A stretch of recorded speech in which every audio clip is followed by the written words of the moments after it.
श्री स्वामी समर्थ. बखर. बाळप्पा समर्थ नामजप करण्याची आज्ञा.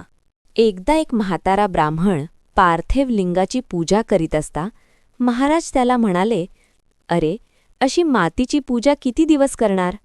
आणि महाराजांनी त्या ब्राह्मणाला पुढील मार्ग सांगितला.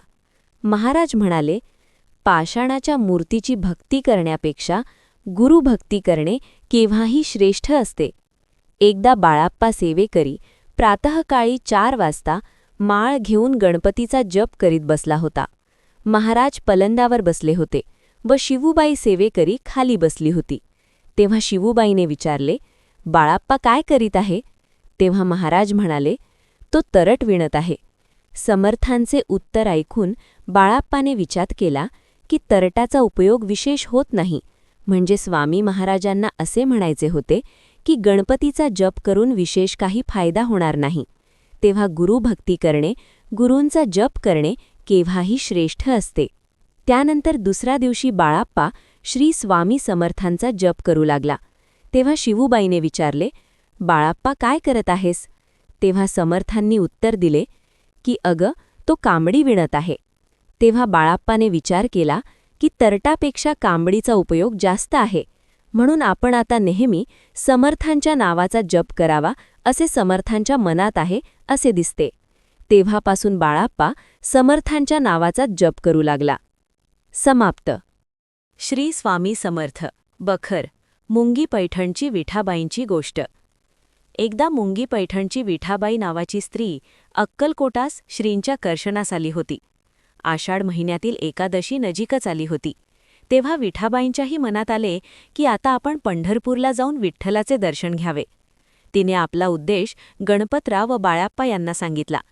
त्यावेळी श्री स्वामी समर्थांची स्वारी राजवाड्यात राहत असत, परंतु पुरुषांना राजवाड्यात जाण्याची मनाई होती. तेव्हा गणपतराव व बाळप्पा यांच्या मनात आले की महाराज राजवाड्यात किती दिवस राहतात कोण जाणे, तर असे बाहेर कंटाळवाणे दिवस काढण्यापेक्षा आपण सुद्धा विठाबाईंबरोबर पंढरपूरला जावे. त्यांनी ही गोष्ट विठाबाईला बोलून दाखवली. तेव्हा तिने सुद्धा त्यांचा हा बेत मान्य केला. सकाळी विठाबाई राजवाड्यात श्रींचे दर्शन घेण्याकरिता गेली. तेव्हा समर्थ म्हणाले, काय ग, विठोबाचे दर्शन घेण्यास गेली नाही अजून? हे ऐकताच महाराज अंतर्ज्ञानी आहेत हे तिच्या लक्षात आले. म्हणून विठाबाईने विचार केला की हे प्रत्यक्ष चालते बोलते देव असून आपण विठोबाचे दर्शन करण्यास जाणार व त्यातून महाराजांचे सेवेकरीसुद्धा बरोबर नेणार.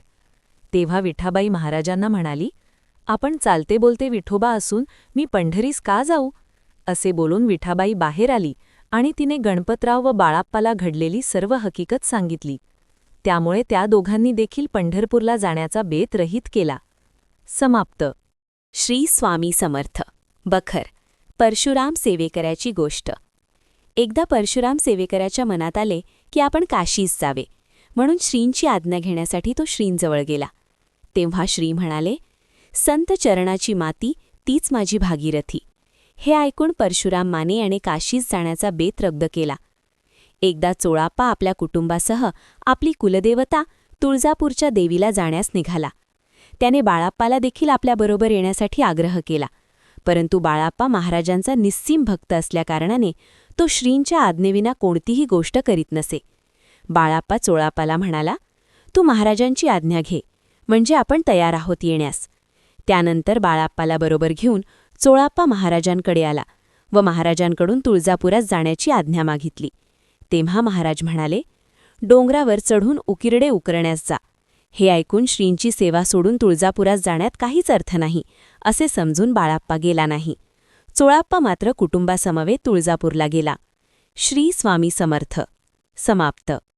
श्री स्वामी समर्थ. बखर. गयाबाई आणि रामाचार्यांची गोष्ट. अक्कलकोटास रामाचार्य म्हणून भिक्षुक होते. त्यांना 4 कन्या असून पुत्रसंतती मात्र नव्हती. महाराज त्यांच्या घरी कधीकधी जात असत. रामाचार्यांचे कुटुंब सौ गयाबाई नेहमी श्रींना पुत्रप्राप्ती व्हावी म्हणून प्रार्थना करीत असत. तेव्हा महाराज, तुला आम्ही एक मुलगा देऊ असे म्हणत. याप्रमाणे 2 वर्षे गेली, परंतु गयाबाईला काही पुत्रप्राप्ती झाली नाही. गयाबाई नेहमी श्रींना प्रार्थना करीत असे आणि महाराज होईल ग होईल असे उत्तर देत असत. याप्रमाणे 6 वर्षे गेली, पण पुत्रप्राप्ती काही झाली नाही. तेव्हा निराश होऊन गयाबाई समर्थांना म्हणाली, 6 वर्षे झाली, पुत्रप्राप्ती नाही, आपण मला उगीच आशा का दाखविता? माझ्या नशिबात नसेल तर तसे सांगा, आणि आपल्या आशीर्वादाने या जन्मी पुत्र होणार आहे की नाही याची स्पष्टता करावी. तेव्हा महाराज म्हणाले, नाही ग, तुला याच जन्मी पुत्र होईल. पुढे 2 वर्षांनी गयाबाईला पुत्र झाला. समाप्त.